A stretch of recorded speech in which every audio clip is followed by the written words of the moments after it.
All right. So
okay. So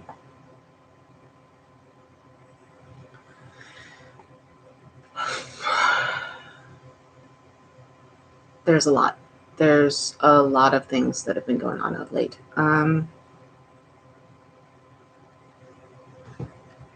I think the biggest thing that I at least am dealing with is unemployment. Um, my company, my temp agency, will you guys knock it off? Sorry, I have cats.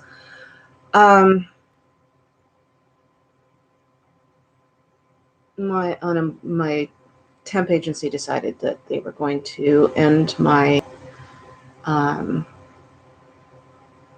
employment on the 23rd. They did not tell me about it until the 24th. So that was a big deal.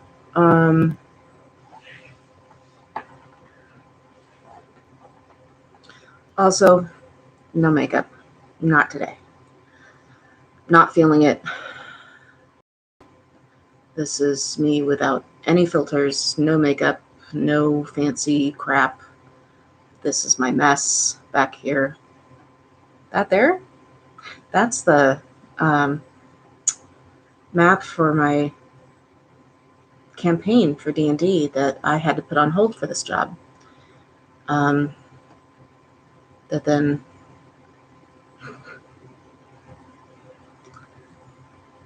ended up going ahead and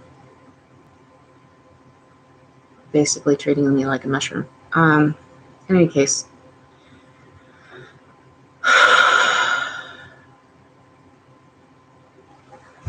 there's a lot.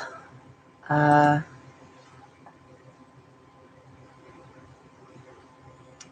I'm unpacking it as I go, and I'm dealing with it as I go. And some days are easier than others.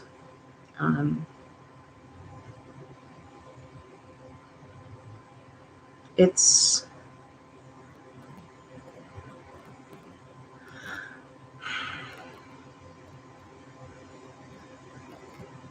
It's difficult for me to put into words everything that's going on because there's so much in my head, and my brain doesn't want to stick to any one spot.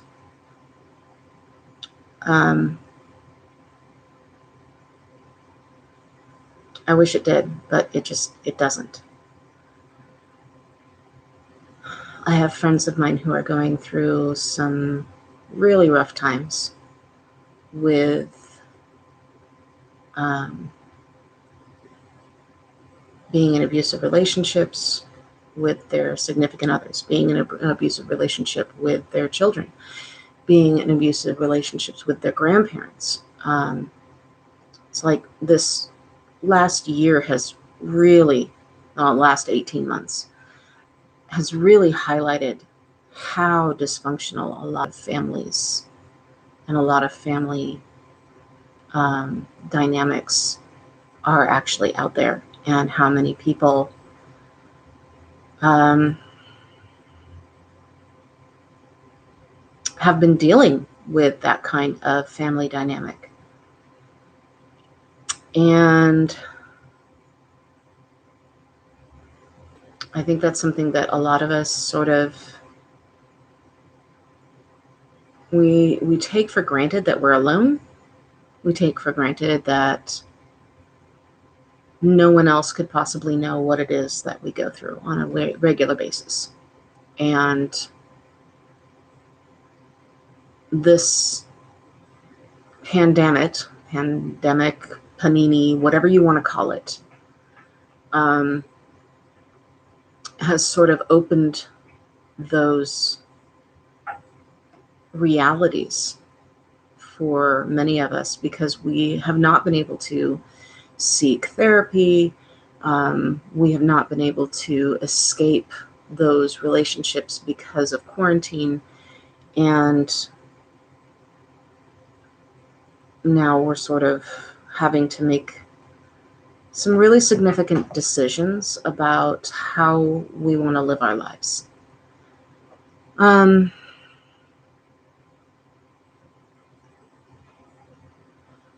I definitely want to take a moment to say that I have been there. I spent 11 years in a very emotionally abusive relationship. And it was 11 years too long. There was no real reason for me to stay in that relationship for that long. I never had an example of that growing up. I knew that there were, logically speaking, that there were better relationships and better opportunities for relationships, but my self-esteem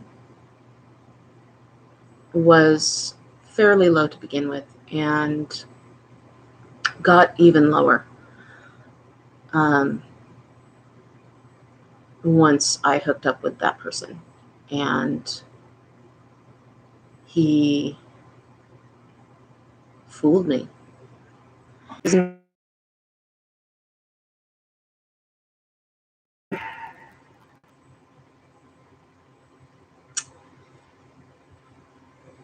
He talked me around into believing that nobody, absolutely nobody but him, was going to love me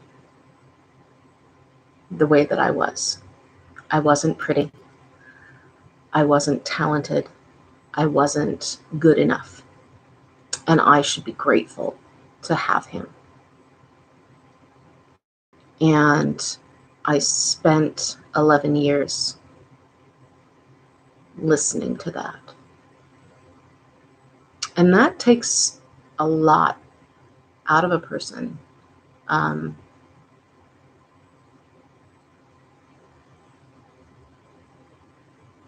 And when you spend so much time listening to that kind of rhetoric, you really do begin to believe it, because there's no one else there to tell you otherwise. One of the things that abusers do is they isolate you, and they attempt to take you away from the people who would tell you that you are good enough, that you are talented and pretty and amazing, and you can do these things. And he was not quite successful in doing that.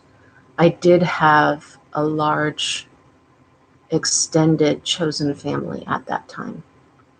But because we lived in a different city for the first couple of years, it was very difficult for me to get that kind of support. And he tried to get me to leave that family a couple of times, which I did not.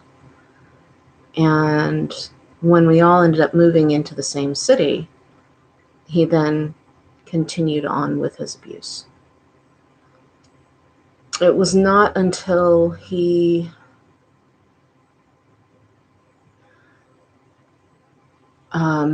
started sleeping with his best friend's wife that I chose to stop. I chose to do something for myself, and I left. Well, more to the point, I packed up all of his stuff and told him to leave. I was not quite 30, and it's probably the hardest thing that I've ever done. So I do know what, at least some of what, a lot of my friends are currently going through. It doesn't make the struggle any better. It doesn't make it any easier for each one of these individuals necessarily. But knowing that you are not alone, knowing that there are people out there who experience the same situation, who know how it feels to be gaslit, to be told that you're worthless, to be lied to be coerced, to be manipulated. Feeling less alone can give you a level of empowerment that you probably didn't have before. Relationships, regardless of who the relationship is with, should always be a level of respect. And when you are in a relationship that does not provide you with that, it's time to go. It's time to leave that relationship. If you are unable to, for instance, one of my friends has a relationship with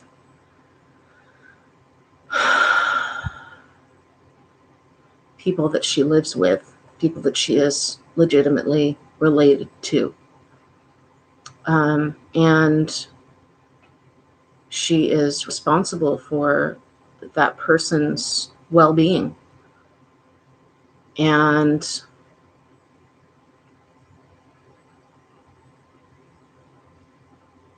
that is probably the hardest decision to make, because you can't just up and leave. You can't just pack up their things and say, okay, go.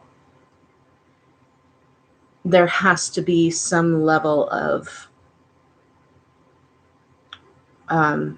barrier or level of respect that gets instituted. And it's worse because there are some people who are living with family members who have memory issues, who are developmentally challenged, who are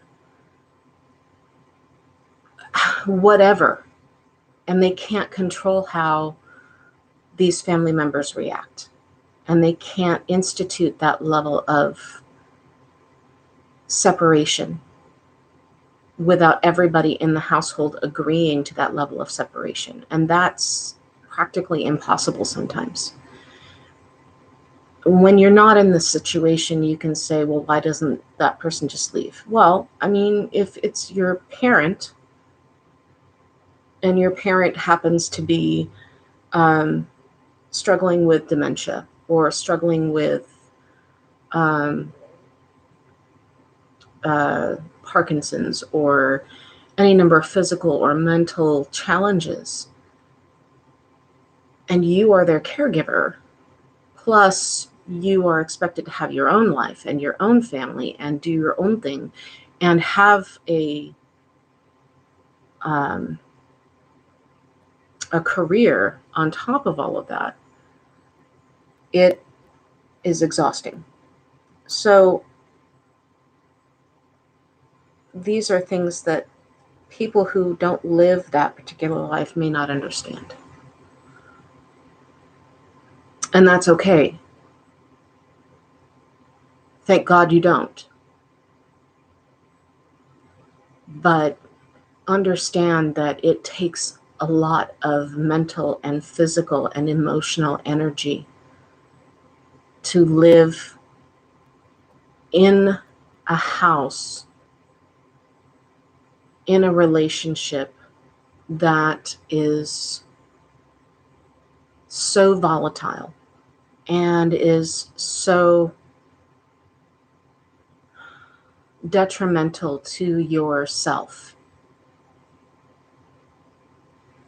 So when you see these people, you need to understand where they are coming from. And you may not know the whole story, and that doesn't matter. It doesn't matter if you don't know this whole story. All that matters is that you look at this person is having a rough time, and you can see that they're having a rough time. You should not judge them for not leaving. Don't judge them for choosing to stay.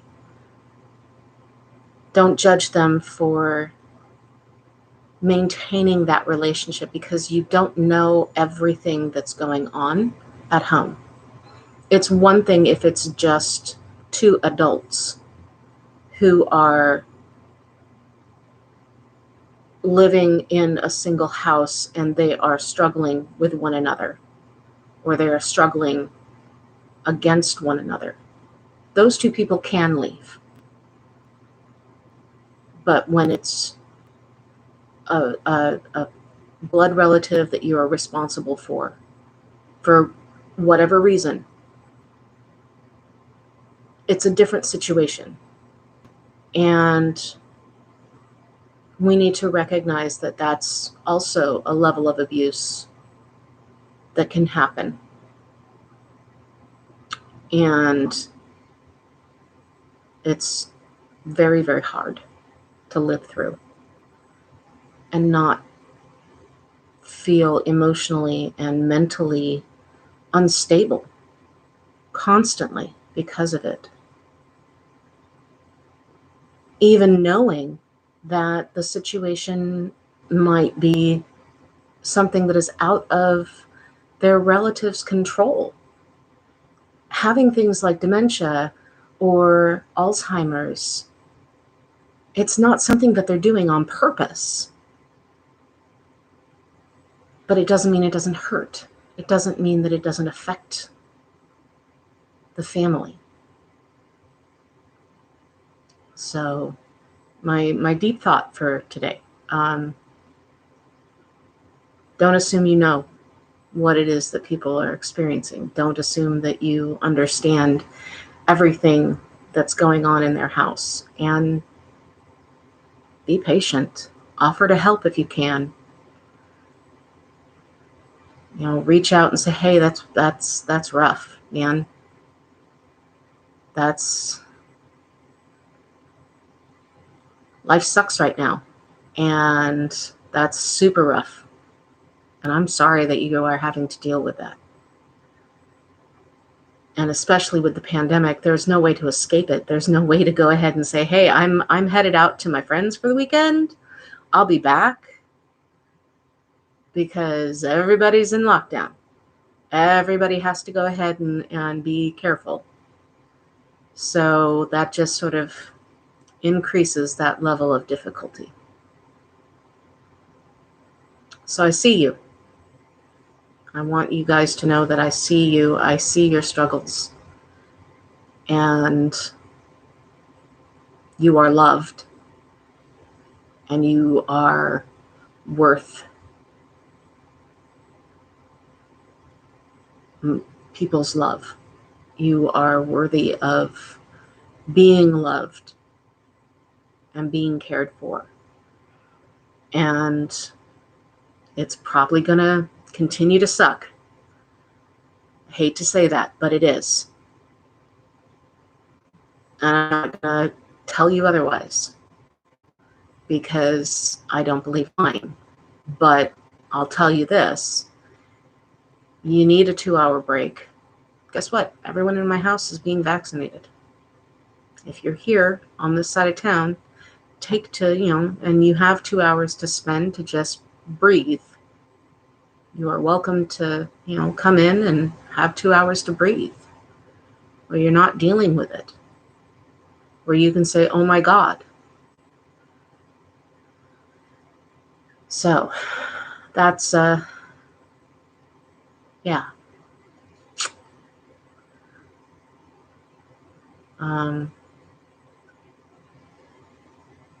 That's that. So that was heavy.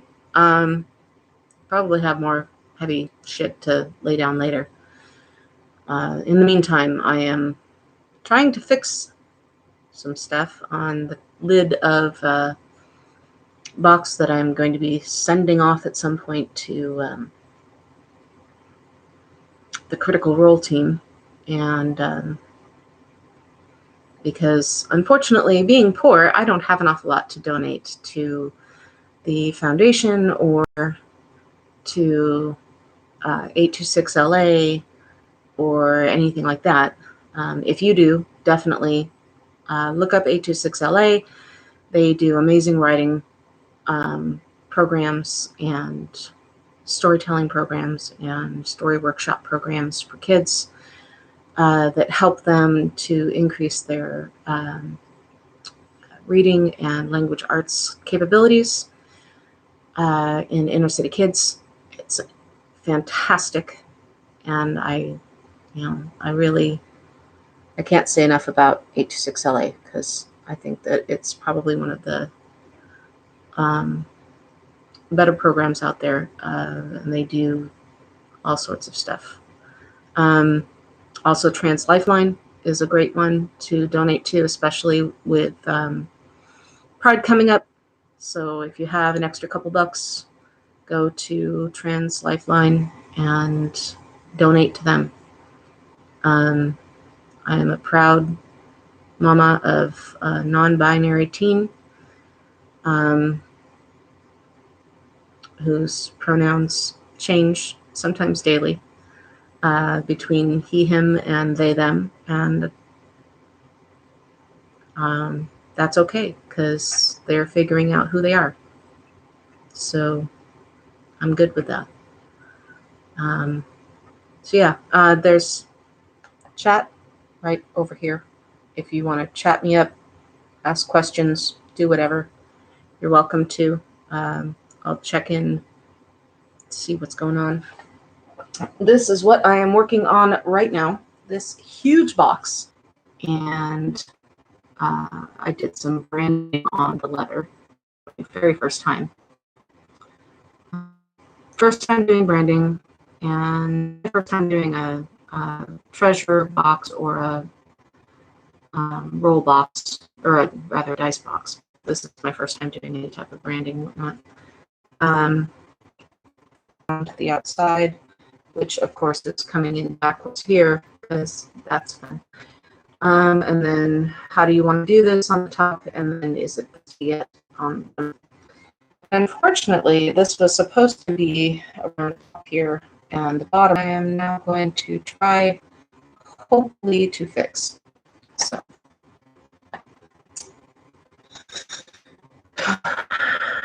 now to do that. Anyway, so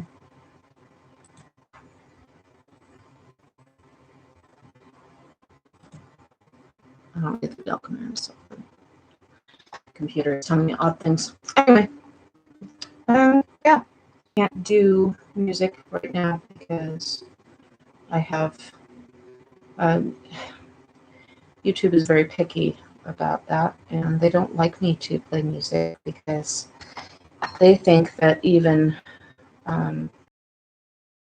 as classical, which is no longer, is still something that is going on. So anyway, I'm going to use this, which is sort of a ash gray. It's not black, and I think that might work better on this than an actual black to do this, because I don't want it to be too stark. So let's see how it goes. If I want it, if it ends up needing to be black, then it'll be black. But hopefully.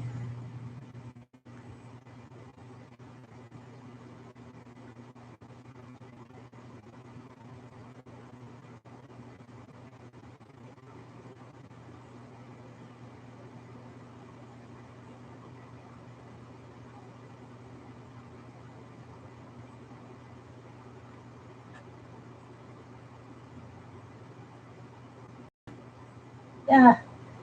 Ooh.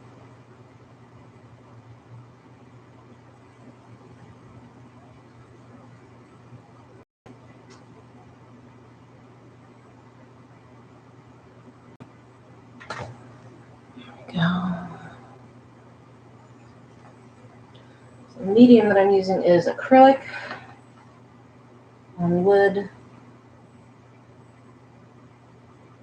I actually really like using acrylic. A lot of people complain that it dries too fast, but I do such small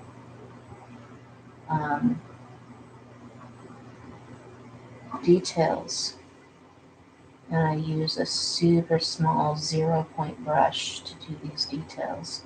It actually works really well for me. So you do what you work well with, honestly, when you are painting.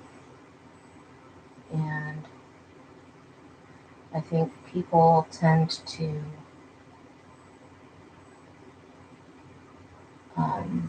believe one way or another, but I really like acrylic. It, for the most part, comes on, or it paints on really nice and smooth. It looks really nice. It's easy for me to fix when I need to fix it. And so, yeah.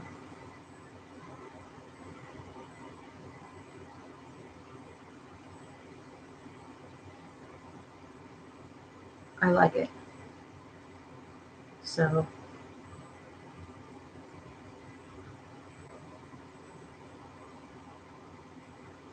I think individuals, pretty much everybody ends up finding something that they like to work with.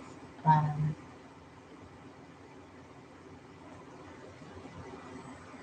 remember seeing somebody saying that they really liked oil paints for wood, which, you know, more power to you. I was never able to get oil to really be controlled very well for me. So I think the level of control that I get with this is a lot better than the level of control that I would probably get with oil. So, but it's all in what you do and how you do it. Yeah.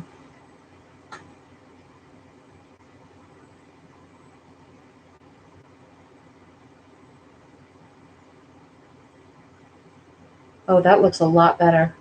Yay! I think I did it. That makes me happy. Okay. So yeah.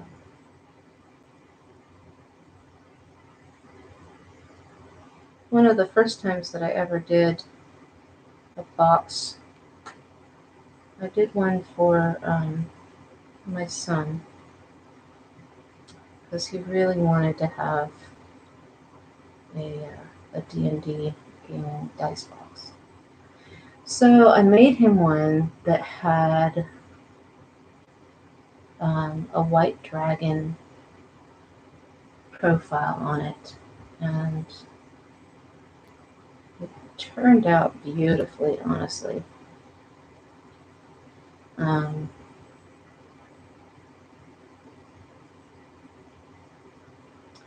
it actually got featured on the Critical Role.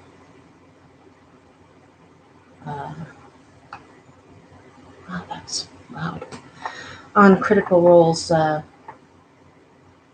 art little doodad, which I thought was cool because it was basically it was Vorgal, and so that was cool.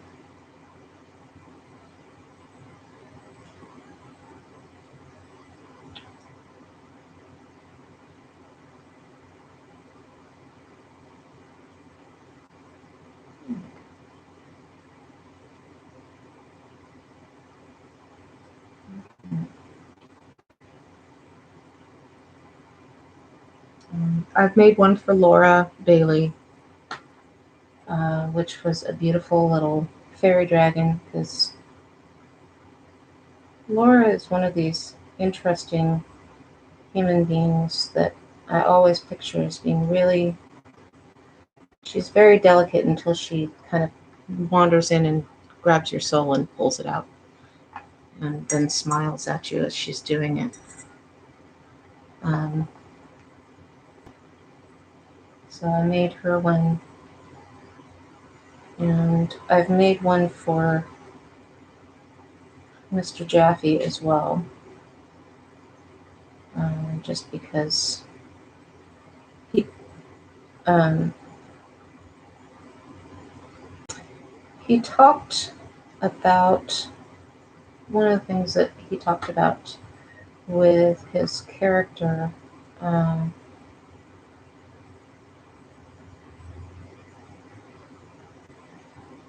Percival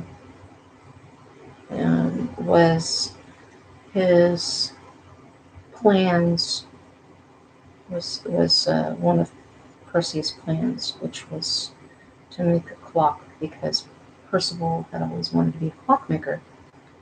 And so he had this beautiful idea of basically this sort of glockenspiel, which for those who don't know what a glockenspiel is a mechanical clockwork of not just the hour and day, but also the moon cycles and the month cycles, and then usually has some sort of dancing component to it that comes out. And there's a great example of it in Germany. I've actually been to and stood in front and watched it go off at noon. It was lovely. And I thought that would be an amazing um, little piece to do. So I I went ahead and I made one. Um, I made the painting of one with all the characters on there, and then a nod to Matt in there with the "How do you want to do this?" and a banner on top. And I did send it off to them. I do hope that they received it and they have enjoyed it, because I do love making things for people. Um,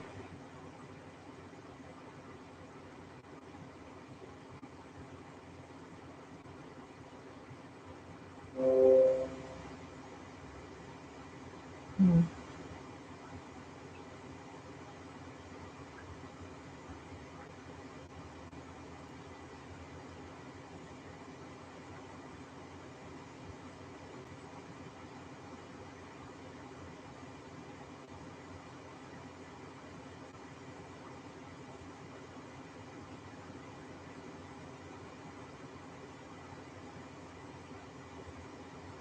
Anyway,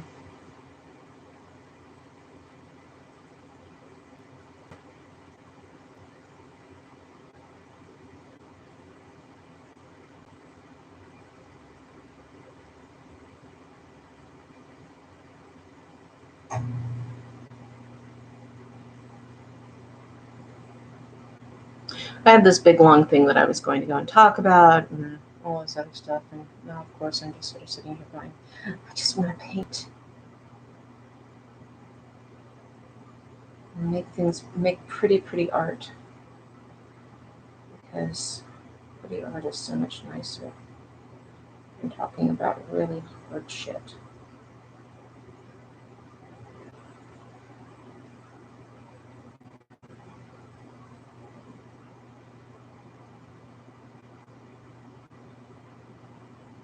I like talking about hard shit. Hard shit is hard. I don't like it.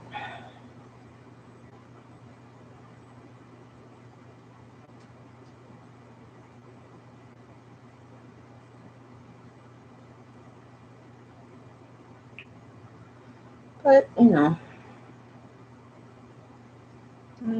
it is sort of what it is. It's it's life, man. Life is not easy, and it's not clean.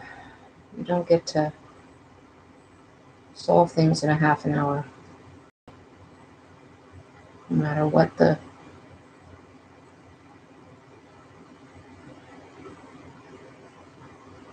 rom-com, half an hour television series says you can. It'd be a hell of a lot easier if you could, but you can't.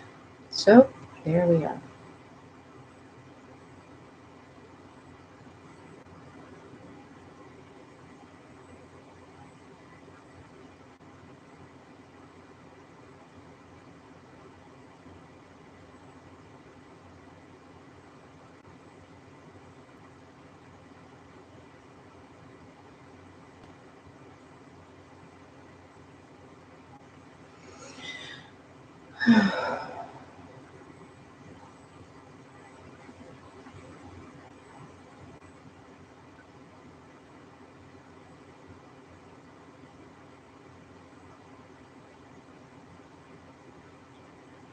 Oh yeah, that gives a lot more depth. Okay, good. Hooray! I've not fucked this up. If I had done this in black, that would have fucked it up. I think the gray is a good way to go. If you're not sure, always go lighter. You can always darken it up later. It's harder to lighten it up if you're not certain.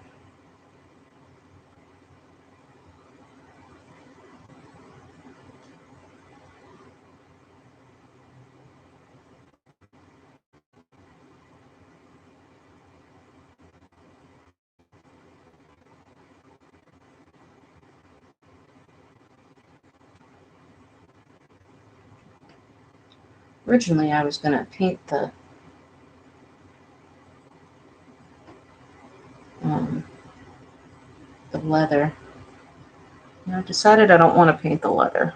I want to leave that natural, because I want um, Matt to make that decision. If Matt decides he wants to have it painted, then fantastic. If he wants to leave it, then that's fantastic too.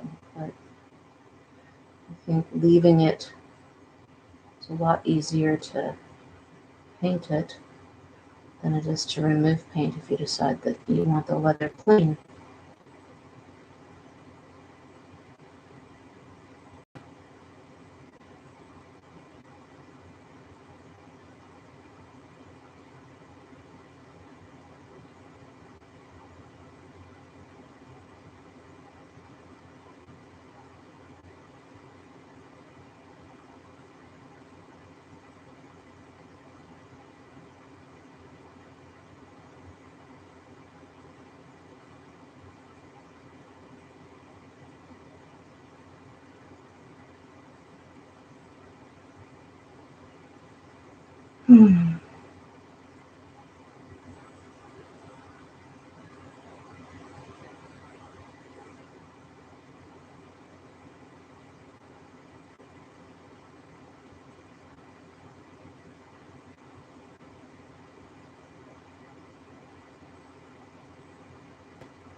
Who is it that's watching me?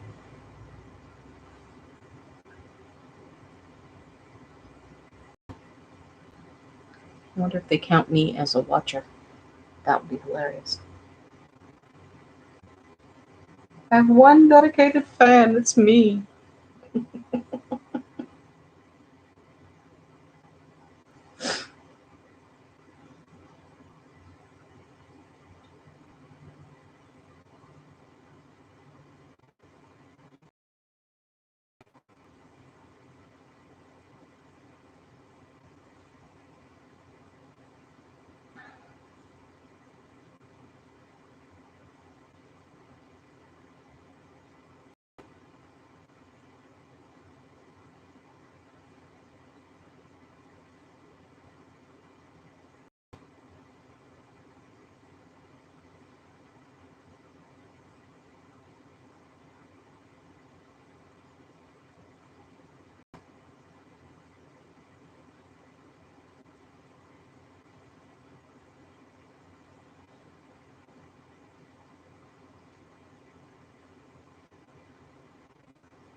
When I say I'm using a little brush, I really do mean that I'm using a little brush. That is the brush. This is a size 0. Long, round tip. And yes, you can go ahead and, have tons of fun with that.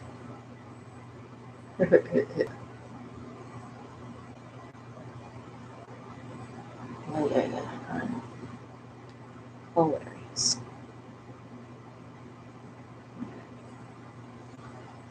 Like it. Okay.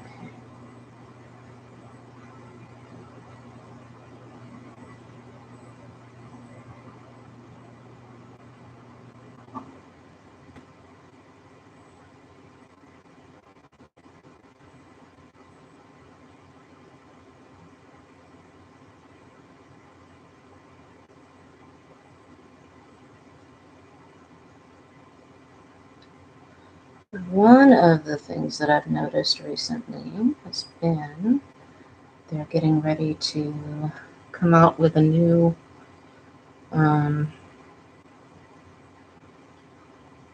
Crow film, which is much more reminiscent of the graphic novel. That sort of really excites me. Don't get me wrong, I loved the original, but one of the things about the original Crow movie was that other than the name The Crow and some of the names of the characters, it really didn't have anything to do with that. So that's a thing. But I am very, very excited to see what comes of this new franchise. See if they actually go ahead and take it where they need to have it. I'm very, very happy.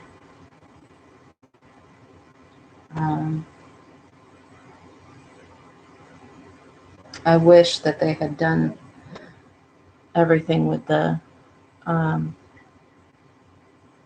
original Crow movie. I think Brandon would have done an exceptional job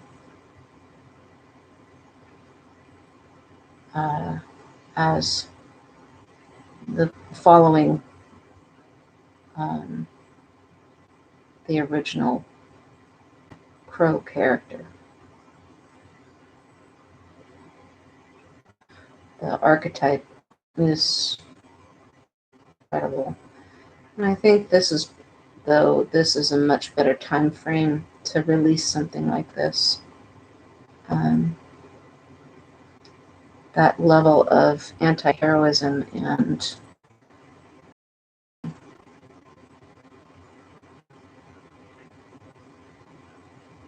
not just anti-heroism, but hey, hi, Steph. The level of revenge and I don't know, I guess payback is definitely much more something that I think people are looking for right now in their heroes. There is definitely a level where we want to see people get their just desserts, and that is definitely something that the Crow did. At least in the comic books. I mean, he sort of did the movie, but the movie really, it was, I think he'd done an amazing thing. Yes, please. Dutch for me would be incredible. Holy crap.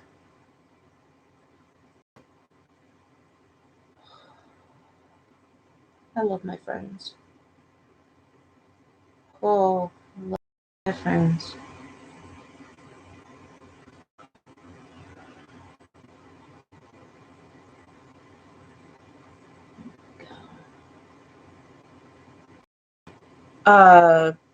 Large blended sweet sunrise rebel, please. Thank you. Now everybody knows what I love to do because zigzags and don't even try zigzags. Sound amazing.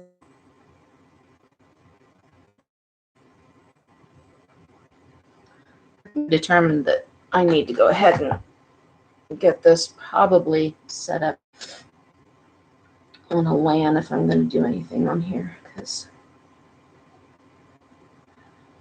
or get boosters on my thing, because my internet connection is wonky as fuck.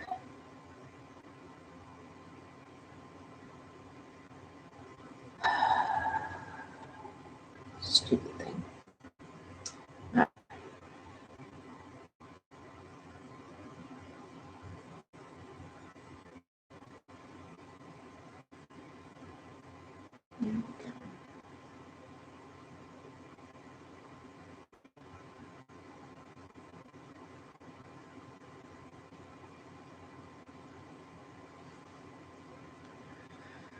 Okay, that is much better looking.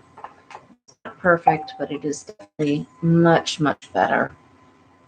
So with this, you can see the significant difference between the top and the bottom and how different it looks. And yeah, that light gray really makes things to a point where it actually looks a lot more like a bunch of stuff there than a big, huge, hairy mess. So I'll be doing that other side then. And then I think it's going to be time to take a break, have my sweet sunrise, and probably chat with some friends in real life, because I do that too. Thank you guys for coming along with me. I'll probably have some more deep thoughts in a little while. Actually, before I go, I wrote some because a friend of mine really needed. Oh God, there's my butt. Yay. A friend of mine really needed to go ahead and have some support, and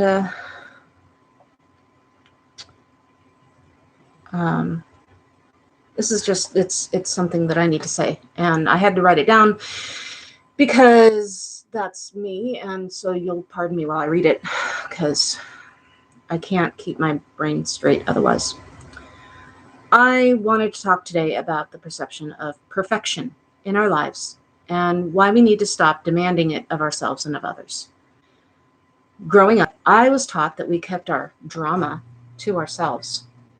We didn't have any struggles, issues raising kids, spousal or child abuse. They were things handled internally because you'd die of shame if the neighbors knew you were having these issues.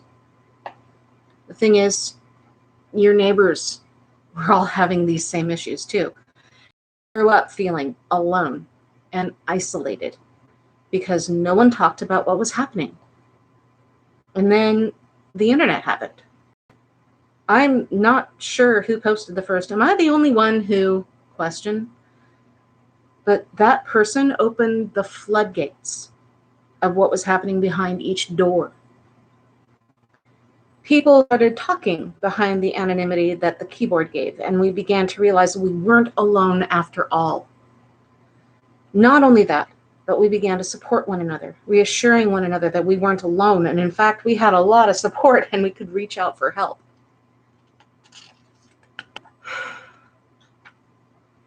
This has done a few things. It's confused my mom's generation. Everyone posts all their daily crap online and no one wants or needs to see that.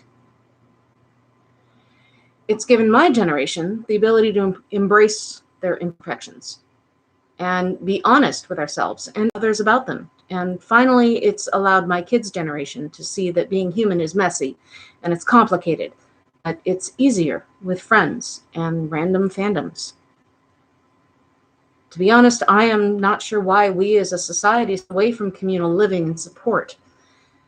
Only that as we've evolved our own society, humans somehow decided that we needed to be as opaque as possible about our own lives and struggles, as though admitting these struggles would somehow make us more vulnerable to being attacked. And although this might be the case, it also provides the support that we as humans actually need to be successful. So I want to say that being perfect, even superficially, is an outdated concept. Let's instead focus on being better. Being better humans for ourselves, our families, our society. Rather than focus on the unattainable, we can focus on a real goal that we can indeed reach. Choosing to be better than we were yesterday. Let's pick up one or two things we can work on each day. Even if it's just wiping down the counters and bagging up the trash in one room, it's something. Especially in the last 19 months, we've all seen the mental decline of our friends. The pandemic has put a rather severe spotlight on the failings of our society, the lack of corporate accountability, the lack of fair wages, healthcare, housing. Ugh, the list just goes on. It's also seen, because of these failings, the struggle of human existence and mental health and well-being. We watch ourselves and our friends harm themselves, harm their families out of guilt and shame because they feel that they are alone and they can't ask for help. I'm here to tell you that you can and that you should. Being better than yesterday isn't just about changing your habitat. It's also about your mental health. Being better means that we recognize when we need support and we ask for it. And when we see someone reaching out for support, we recognize that as a worthy effort to be proud of. So don't try for perfection. Just try for better.